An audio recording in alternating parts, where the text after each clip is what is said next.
The Beverly Hillbillies in a Great Smog Crusade. Everything began with a small creature named Elmer. Elmer was a raccoon, or rather, his fur was, and he lived inside the cabinets of the great mansion in Beverly Hills. Jethro Bodine believed Elmer scurried around in there, but in reality, Elmer was a handy little duster. Uncle Jed Clampett watched as Ellie Mae used the raccoon fur to pick up lint, noting that Elmer seemed right proud to be happy in his work. Jed decided it was time to take the dusters outside to shake them before sending Ellie Mae upstairs to handle the dresser drawers and the closets. As the family went about their chores, Jethro approached his uncle with a concern. Old Honest John had never returned to pick up his $700,000. Jethro, ever the ambitious young man, asked if he could have the money as an advance against his 50 cents a week allowance. Jed pointed out that it would take quite a while to pay back, and besides, Honest John needed that money to help fight the smog. Jethro was immediately inspired. He declared his intention to throw his own brain into the fight against smog, calling it a dandy cause. Jed agreed, saying that with brains and money, they had the problem whipped. Granny appeared, reminding Jed that Mr. Drysdale had called. The banker was coming by to pick up the money because he had the hives from worrying about $700,000 in cash sitting around a house.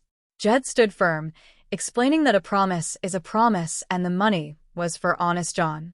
Jethro, meanwhile, continued to boast about his brain power, claiming that sitting between his sideburns was a real brute of an intellect. Granny was skeptical, noting that Jethro did not know smog from applesauce. Jethro defended himself, saying he listened to the reports and knew today was a day for light eye irritation, which did not bother him since he had dark eyes.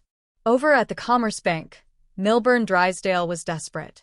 He ordered Miss Jane Hathaway to put on a guard uniform and go get the money. He even insisted she wear a disguise and carry a gun.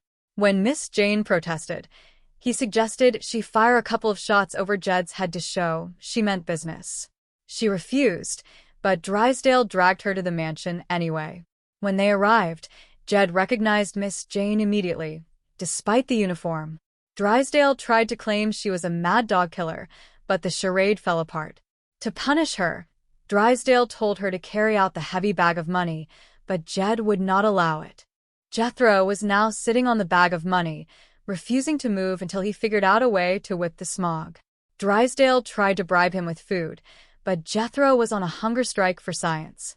Miss Jane, still in her uniform, tried to help Jethro think. Drysdale was furious, calling them both idiots. Jethro asked Miss Jane what an internal combustion engine was, and she explained it powered automobiles and that the hope was to convert to steam or electricity. Jethro's giant brain went to work. He decided to convert the family truck into a steam car. While Jethro worked, Jed explained to Drysdale that the money was going to a fellow who wanted to drill a tunnel through the San Bernardino Mountains and put in a giant fan to draw the smog out of Los Angeles. Drysdale called it preposterous and argued that only the President of the United States could handle a problem of this scale, requiring millions or even billions of dollars. This gave Jed a new idea. If the president needed that much, Jed was willing to give him all $95 million of his fortune. Drysdale was horrified at the thought of the money leaving his bank. He went as far as to ask Miss Jane to type a suicide note and throw herself out a window to guilt the Clampetts into staying. When she refused, he threatened to do it himself, though he could not quite bring himself to follow through. Suddenly, Jethro rolled up in the truck. He had converted it to steam, but the smoke was thick and suffocating. Granny and the others fled back inside to avoid being choked to death. Jethro was undeterred, eventually switching his focus to an electric car, which he claimed was the true answer because it was quiet and clean. Back in the office, Drysdale came up with a scheme.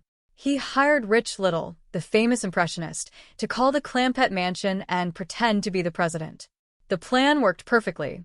Rich Little, sounding exactly like the president, told Jed that while he appreciated the $95 million, the best way to fight smog was to leave the money in the Commerce Bank of Beverly Hills where it could draw maximum interest.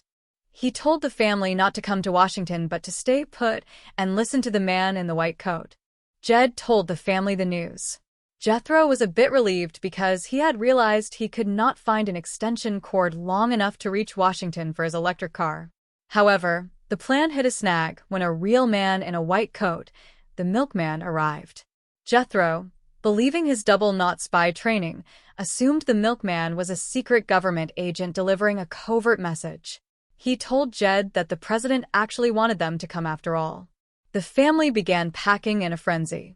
Jed, Granny, Ellie Mae, and Jethro prepared for the trip of a lifetime.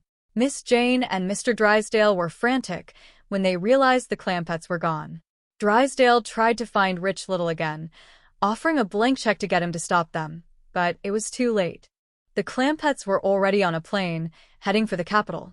Ellie Mae brought a baby possum for the president, and Granny had a jar of pickled pawpaws and hand-slung chitlins.